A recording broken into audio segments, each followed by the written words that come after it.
Hello, I'm Jonas from VHDLwhiz. Welcome to this video where I'm going to talk about one of the most misunderstood constructs in VHDL, which are loops. Because loops don't behave like they do in programming languages. Well, actually, sometimes they do behave like they do in programming languages, and other times they do vastly different things. It all depends on where you're using them and what you're putting inside. To clear up some of the confusion, I have created 6 examples that we're going to go through together on the screen. Here's the demo project open in the VS Code editor. I have prepared 6 VHDL files that each contain one for loop. I'm using the for loop in these demos, but we could have just as easily used the while loop or the simple loop statement with an exit keyword that would have yielded similar results. But just for simplicity, I'm going to use the for loop in these demos. Let's begin with the situation where we're using a for loop like this in the VHDL simulator. This is a simulation-only VHDL file, also known as a testbench, not because it says testbench here, that's just an arbitrary name that I could have changed, but because the entity is empty, there are no input or output signals from this module, and because I have an unsynthesizable line here. Wait for 10 nanoseconds. It's a command to the VHDL simulator to pause this process on this line for 10 simulated nanoseconds. I would say that this for loop behaves exactly like a for loop in a programming language. It iterates from 0 to 9, including 0 and 9, so it iterates 10 times. Then inside of the for loop, I can use the iterator constant of an integer type, or I can ignore it. In this case, I'm using it, I'm printing its value with the report statement iteration 0 to 9, and then I'm adding that value to a signal so that we can observe something in the waveform. Then I'm waiting for 10 nanoseconds. If I didn't wait for 10 nanoseconds, if I removed this line, it would complete in 0 simulation time, and then it would be exactly like a programming language for loop. We could have put variables inside and just calculated something like we could have done in a programming language. Okay, let's try to simulate that. I have loaded the design in Vivado. I'm going to go for run simulation and run behavioral simulation to run it in the Vivado simulator. The simulation completes quickly. Here's the testbench file open again. It stopped on the finish keyword. If I open the transcript, we should be able to see the printouts from the report statement, iteration 0, and then some additional info about where it came from, iteration 1. So these are the printouts from our code, and it's delayed 20 nanoseconds, 30, 40, 10 nanoseconds between each iteration. Okay, let's go ahead and look at the waveform. There's a waveform here for the only signal we have, the sum signal. If we zoom out, we can see its value is changing, and that's being done by the for loop. The for loop is just iterating 10 times, and when it stops, the program hits the finish keyword in this process. It behaves like a programming language. But when we use for loops in synthesizable modules, that just means a VHDL module that's meant for synthesis to be implemented on FPGA. For example, like this module. Here, the entity isn't empty. We have an input signal and an output signal. This is a gray converter that converts between the binary signal and gray code. Doesn't matter if you know what that means. It's beside the point. The point here is that this is a combinational module. It doesn't have a clock input, so it doesn't react to the clock. It just changes the output signal as fast as it can after the input signal changes. I have a single process in here that reacts to the binary input. When it changes, first of all, it just forwards bit number 7 to the bit number 7 on the output, because that's how gray code works. That's besides the point, because below that there's a for loop, and this for loop completes in 0 simulation time and as fast as possible in the logic that this module is synthesized into. And this for loop goes from the maximum bit, that's bit number 6, down to 0. And then I'm using the iterator here to pick out a bit in the input I plus 1, and then XORing it with the previous bit in the vector, XORing it with I, so that each pair of bits after the most significant bit is passed through an XOR gate. Then out comes the gray code. Doesn't really matter if you understand what gray code is. What you have to understand is that parallel bits in the input vector are passed through a logic gate. And not just one logic gate, because this is a for loop, it iterates 7 times. So it will create 7 logic gates. Let's try that out. I'm going to go to Vivado, go to the sources here. The gray converter is set as the top module. We're going to run RTL analysis to create the elaborated design. That's the logical elements that it infers from the code. And then I'm going to open the schematic, which looks like this. We get 7 parallel XOR gates. So when we use a for loop in this way, we get parallel logic. 7 XOR gates in parallel. If we had increased the length of the input vector and the output vector, we would have gotten more parallel XOR gates. Because they are working in parallel, they don't increase the timing path. There's no timing penalty for this, but it will use more of your lookup tables in the FPGA. It uses more resources. Okay, let's go to the next example, where we have also a combinational module that creates deep logic. And what I mean by that, you're going to see in a few moments. This is a parity generator that takes an input vector and generates a parity output bit based on that. Doesn't matter if you know what that means, just follow the code and especially the for loop. So this is a process that reacts instantly when the data input signal is changed. Whenever one of the bits in the data input signal changes, this process wakes up and the for loop runs all of the iterations in 0 simulation time. It also uses a variable in a way that will cause the circuit to have many logic levels. In the beginning, we initialize the temp variable to 0. Then for each of the iterations in the for loop, it will iterate through each of the bits. That's 8 times. We assign to the variable the value of the variables. We're using the value from the previous iteration of this for loop, and then XORing that, placing an XOR gate between that value and the current bit of the data input. And this is going to go 8 times through this for loop. So we're going to have how many XOR gates? 8, but actually it's going to simplify this because this is just a constant value. So we're going to have 7 XOR gates. Then at the end of the process, we just output the value of the temp variable to the output parity signal from this module. Okay, let's try to implement that in Vivado. We're going to go to sources, set the parity module as the top module, and reload the schematic. Now we see that the netlist looks a bit different from the other one, which was in parallel. Now we have it in series. It's created a netlist with deep combinational logic because there are no flip-flops in between here that can split the timing path.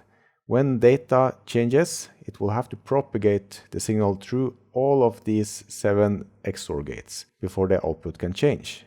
And that's a deep, long combinational path. And that will make the maximum frequency of your design, if you're using this as a module in your FPGA design, it will make the maximum frequency lower. So that's something you have to keep in mind when creating logic like this. Using a for loop that depends on the previous value of the iteration of the for loop, then you're going to get something like this. Multiple logic levels and a slower timing path. There's nothing wrong with this if that's what you want, but you have to understand how it is. Now, if you increase the width of the input data signal, you're going to add that many additional XOR gates and that many logic levels. Okay, it's not magical, it's quite simple when you are aware of this, because we're using the previous value of a variable in the for loop, and thereby we are describing such a deep combinational logic path with our VHDL code. These two modules were combinational, but the next module we're going to look at is a clocked module. It's a module that creates an array of registers. It's simply a process here that models a flip-flop, but in addition to the clock, which is a single signal, we have an enable input vector, a D input, and a Q output. These are 8 bits wide, so we're going to have an array of flip-flops. Because in this process, that's a clocked process that reacts to the rising edge of the incoming clock. We have a for loop that iterates over each of the bits in this incoming array and then picks out the correct bits based on the I iterator. If the enable signal is 1, it forwards the data input for that flip-flop to its corresponding output Q signal. Because the iterations of the for loop don't depend on the result from a previous iteration, we're going to get parallel logic. And in this case, since we're describing a flip-flop, we're going to get parallel flip-flops, one extra flip-flop for each iteration of the for loop. And this is a way you can describe parallel logic. If you have been using generate statements, which is a more advanced form of for loops, you can also replicate module instances, but you can also do it with just regular for loop in a process like this. Okay, let's try that out. A simplified example using for loops for replicating flip-flops. I'm going to set the regis module as the top module and reload to show the netlist. Here's the array of parallel flip-flops. We have one clock input, but we have 8 input enable and data bits and 8 output Q bits. Now the number of iterations that the for loop does depends on the number of bits in the enable, D and Q signals, so that if we had increased the width of these signals, we would have increased the number of iterations in the for loop and thereby inferred that many extra flip-flops. Quite simple, isn't it? Then we're going to look at the next example, which is chained logic using flip-flops. It's similar to the deep logic, but when we're using flip-flops, we don't have any timing issue because we're going to get a timing path that's divided by each flip-flop. In this case, I have just created a simple module here that doesn't do anything specific. It just has a clock input and a base input and a sum output, and it produces a number from that. Here I have declared an array of 4 unsigned values that are 4 bits wide, so a 2D array. Let's name it stage, because they will describe pipeline stages in the circuit split by arrays of flip-flops. Here's a clocked process where we're starting by setting the input, the base on each clock cycle. We're setting that to stage number 0, the 0 element of the stage array. Then we're iterating in the for loop 3 times, setting the next pipeline stage to the previous pipeline stage plus 3. I'm using this plus 3 to have some kind of operation between the pipeline stages. In any real pipeline that you would use, you will probably have a more complicated operation for each stage, but this is just for demonstration. And then we're outputting the results from the last stage to the sum output from this module. Okay, let's try that example. I'm going to go to Vivado, go to the Sources tab, set the pipeline module as the top module, and reload the schematic. And now we're getting this circuit. We see the clock input here. The clock goes to all of these flip-flops at the same time, of course, but the input base signal only goes to the first stage, the first set of flip-flops, and then after that, in the next clock cycle, it goes through the adder here and to the next set of flip-flops and so on, until it reaches the last array of flip-flops, and then it goes out on the sum output. So that here we have split the timing path with the flip-flops. It doesn't have any timing penalty because it's only this adder in between each of the stages here. And it takes 4 clock cycles for the signal to propagate from the input to the output. When you use for loops in this way, you are replicating logic, but not in parallel. You're replicating it in series, and you're increasing the time from the input to the output, but your design can still work at a high clock speed because each of the timing paths in between the flip-flops is still low. Once you get used to recognize these types of for loops, you will automatically understand in your mind that this is the logic you are creating with your VHDL code. Alright, in the end I want to look at a very peculiar example because a for loop can also create no logic. This is a module that reverses a vector. It's a combinational module, it doesn't have any clock input, So we can specify the length of the input and output vectors from this generic constant. Here's the input vector and the output vector is reversed. And for that, in this case, I'm using a for loop. We're looping through the 8 bits of this vector and just reversing them, assigning 7 to 0 and reversing all of the other bits as well. Now, how much logic do you think this will use? Let's try it out. I'm going to go to Vivado and go to the Sources tab, set the reverser as the top module, and reload.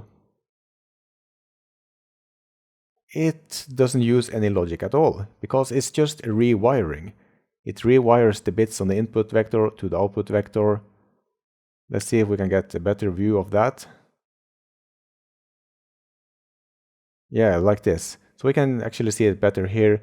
Vector element number 0 goes to vector element number 7, and 7 goes to 0, and everything in between is also reversed.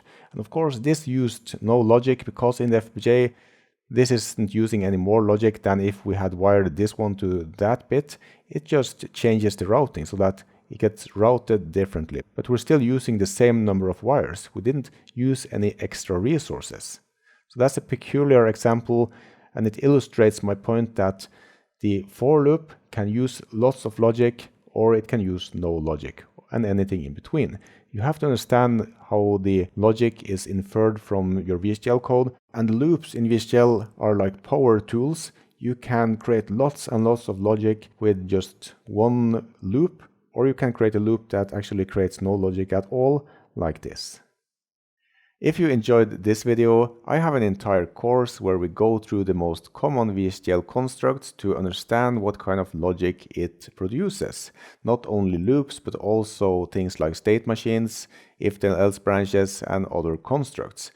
Because if you can understand what kind of logic your VHDL code will produce while you are typing it, then you are going to be a better FPGA engineer, your job is going to be easier, and the product you are designing is going to be better.